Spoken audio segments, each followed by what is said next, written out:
Assalomu alaykum. 2 xonali kvartiramiz sotuvga chiqdi.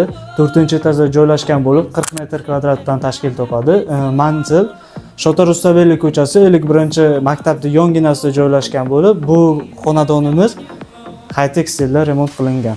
Buning narxi 54.500 AQSh dollari.